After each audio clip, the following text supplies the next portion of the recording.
Hey guys, I know I've been gone for a really long time from YouTube, and that's for a lot of different reasons. I had a baby, and she had some complications, and so I spent a lot of time in NICU and then just kind of dealing with that and getting back into the swing of things, and then some family stuff, and I just haven't been able to do much here on YouTube. I'm hoping to be able to do some more videos for you.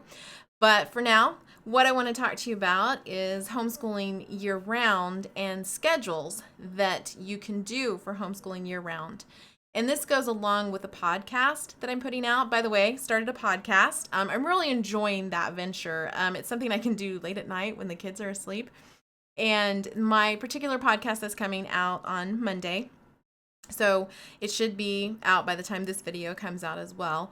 It is about homeschooling year round and the schedules that you can do, and it gives you some ideas for how to work homeschooling year round in a way that is very relaxing and doesn't feel like all you're doing is school all year round. In fact, I believe that homeschooling year round actually gives you a lot more flexibility and makes you a lot more relaxed homeschool mom. That's just been my personal experience with it, and so I want to share that with you today. So, our story is that in 2008, our daughter, it was actually the end of 2007, our daughter Emily became very sick, ended up in the hospital then almost the entire month of December. And so no school got done then. We got back home. We started getting into the swing of things. And then in February, early February, she passed away. And through all the grieving and the pain that we were feeling as a family, homeschooling was about the last thing I was thinking of. I couldn't even cook a meal, let alone homeschool. So when I started to come out of that fog, I realized that we hadn't done homeschooling in a long time. And then I found out I was pregnant. And I always end up with extreme morning sickness. So I was down another couple of months. And during that time, I remember thinking, how am I ever going to catch up? And I was introduced to the concept of homeschooling year round. And I thought, you know what? I'll just homeschool through the summer and we'll catch back up and we'll be able to start the year and it will be fantastic. And it was. It was so perfect for our family and it did everything I wanted it to do. But what I found was I actually enjoyed it. We aren't big summer people. We don't thrive on being out in the heat. We actually prefer the cold as a family. And so we really enjoyed having that time inside doing academics. It didn't bother us one bit. My kids enjoyed it. So that was clear back in 2009. And we have been homeschooling year round ever since. And I would not change it for anything. It keeps the rhythm and the flow to our day. It does not change things up so majorly that it upsets the entire family schedule and we have to have a summer schedule versus a school schedule. And my kids have a really good retention rate. And so I really, really, really like homeschooling year round. But I know when people first hear about homeschooling year round, they tend to be a little daunted by the whole thing. It seems very extreme. It seems very stressful. It seems like all you're going to do is school. When do you get breaks? How do you do this? And that's why I wanted to do this video for you, was to kind of explain how that actually would go. So first of all, our homeschooling schedule is typically 4 days on, 1 day off. And on that one day, which is Friday, we do our home cleaning. And it's a big, deep cleaning. During the week, we're, touching up. But on Friday, it's a big home cleaning. We put all of the messes back together. We clean everything really well, and it starts our weekend off. A lot of times, too, on Friday afternoons or evenings, we will have a party. Sometimes, or usually, it's just a party with our family. That's plenty of people. But we also have like a unit celebration for our homeschool. We do Tapestry of Grace, and they have a unit celebration at the end of each section in the year. So there's 4 different units, and you plan a unit celebration. So typically on Fridays is when we do the unit celebration. It's also when we just generally have family parties. And we also typically have guests down on the weekends, so our house is ready for the weekend. So that's what our schedule looks like. However, don't think that I'm doing 4 days on, 1 day off, 365 days a year. That's not what we're doing at all. We are actually very flexible. So I will do that for a while. We almost always take most of the month of December off. I say that that's not fully the case. I don't know that I ever take any time off. I always feel like everything's a learning opportunity, but we're much more relaxed about school. We're not doing any seat work. And I'll talk to you in just a second about what we do during December. We also take time off around Thanksgiving. We take time off around Easter. We take vacation, which is usually about 2 weeks. We take quite a bit of time, and the kids are really loud. Can you hear them? Anyway, I'm getting a little distracted by how loud they're being. They're cracking me up. They're having fun. Um, So yeah, we take quite a bit of time off. We're not always following the 4 days on, 1 day off. Another method you can use is 3 weeks on, 1 week off. This one I have seen used a lot, and I have seen it work very well. And the homeschool moms that I know that do this, they call that their planning week, and they plan for the next 3 weeks. And they also typically try to do some fun activities during that time as well. And they also try to take some time for themselves. And so they are go, go, go for 3 weeks, 1 week off. They take a couple of days to plan, and they take a couple of days to just do some family stuff and a couple of days for themselves. And another method that also kind of has that same vibe to it is 3 months on, 1 month off. Now, for some moms, that's just a little too much. They aren't really able to handle that. It makes them still pretty stressed. And I think that would probably be my case, but it can work really well if you integrate it with some other schedules. So for instance, you could do September, October, November on, all of December off, January, February, March on, all of April off, because April is typically Easter, Resurrection Sunday. You could do a whole unit study type thing around that. You could be doing your devotions, doing your resurrection garden, doing all kinds of things that surround that time of year. And Christmas would be the same thing. You can do your Advent, you can do your crafts, you can do your family parties, all of the things that come along with that season, and not feel the least bit bad about taking that kind of time. And you actually are still doing education during that time. It just looks different. It's not seat work. You're taking a break from the typical seat work, the math and the science and stuff like that. But you could still be doing those things. It's just going to look a little different. For instance, if you get on Pinterest and you find like a snowman math sheet, well, that's still math. It's just something different from what your kids are usually doing. So to them, it looks different. To you, it's a break, but it still counts as school. So your month off can look like that, or it can be a full month off or a full week off if you do the 3 weeks on, 1 week off. And what you do then is take a sabbatical, take a break, especially if you are feeling stressed out by homeschooling or burned out, or you just wrung out, you don't know what to do anymore. Take a sabbatical, take a homeschool mom sabbatical, and step back and don't do anything that has to do with homeschool. I would actually highly encourage you to hide the books and to really focus on being mom to your kids. So often as homeschool moms, and I say this over and over again, but it is so important. So often as homeschool moms, we become this teacher figure that is chewing on our kids all the time, and we are not relaxed. We are not mom. They stop seeing us as this motherly figure. They just see us as someone who is constantly correcting them or constantly teaching them something that they didn't really want to know. You have to find a balance as a homeschool mom, and you really need to be mom first and homeschool mom second. You just happen to be a mom who homeschools, not you're a homeschool teacher who happens to be a mom. Don't go there. That's not going to end up making for very many memories, and it's not going to end up being very beneficial to you or your children. You will burn out. So if you need to take a Friday to take a break, or an entire week to take a break, or an entire month to take a break. It is okay, especially when you homeschool year round, because you can pick all of that back up later. You have 52 weeks during the year to get school in. My particular state, I don't have to keep track, but if you're in a school, if you're in a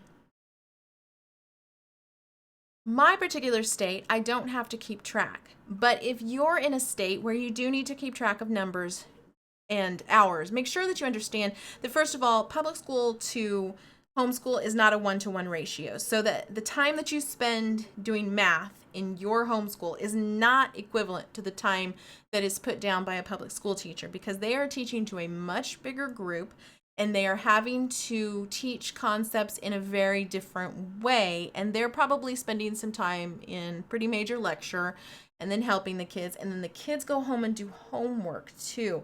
So, and then they might come back and they're correcting that homework. So you really have to consider that they just aren't one-to-one ratio. You are trying to do comparable work.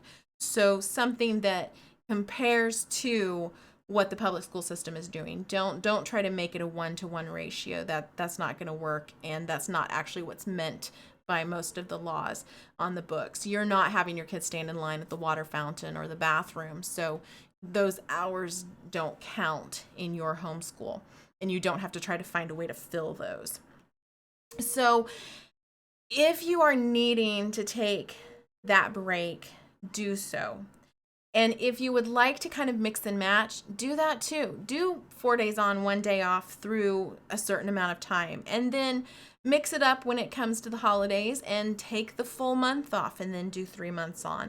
Whatever you need in order to get that time in is really all you need to do. You don't need to be super hyper focused about finishing the book within a certain deadline. That's the great thing about homeschooling year round, is I don't run September to May. I don't have to make sure that the book is done by May. In fact, in public school, the book doesn't get done by May, but we forget that. So we're push to get that book done by May. And it's not necessarily going to happen, especially if we've had some sort of crisis year. So if you're homeschooling year round, you don't need to finish that book. You can finish it any time during the school year and then go into the next book. And if it's like a workbook in math, you can literally skip the first 30 lessons and be fine, because those are all review. And so doing so gives you that flexibility to figure out how your school is going to run and when you're going to finish things. Now, if you're in a state where you need a portfolio, that's a simple fix too. You don't need to stress about that either. Your school year will run from like June until May or April, whatever it is. Whenever you need to have your portfolio ready, get your portfolio ready with what you did the past year and put it in there. It's not going to make a difference that you took the entire year. It's okay. And then you just start your school year over again during the time after the portfolio is due. And you then put all of that stuff into the next year's portfolio.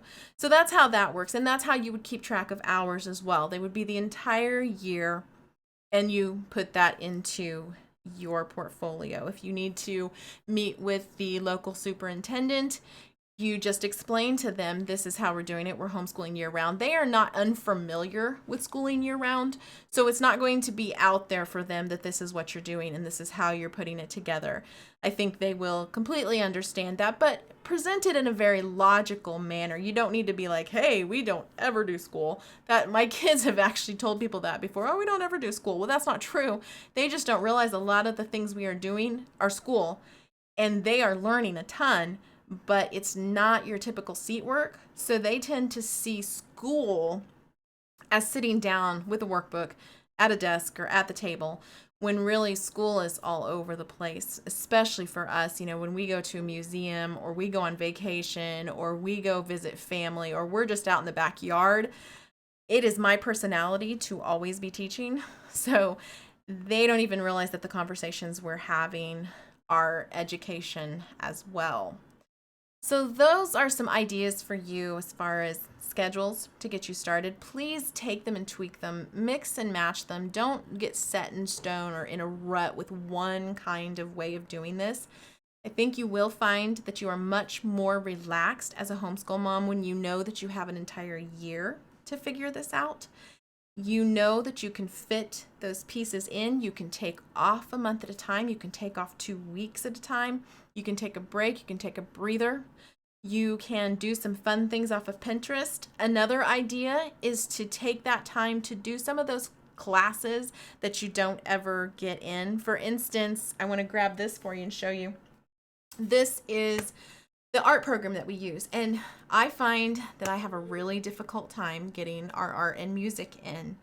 Well, you can take that downtime to do something like this art class from See the Light. It's 9 DVDs, and you can go through those during your off time. Or perhaps you want to do something more Charlotte Mason during that time and you're finding that you never get your nature walks in. Well, how about you take that week that you're off during each of the seasons and you do a seasonal nature walk and you really dig deep into nature. There are some fantastic Charlotte Mason websites out there. I really like Our Journey Westward.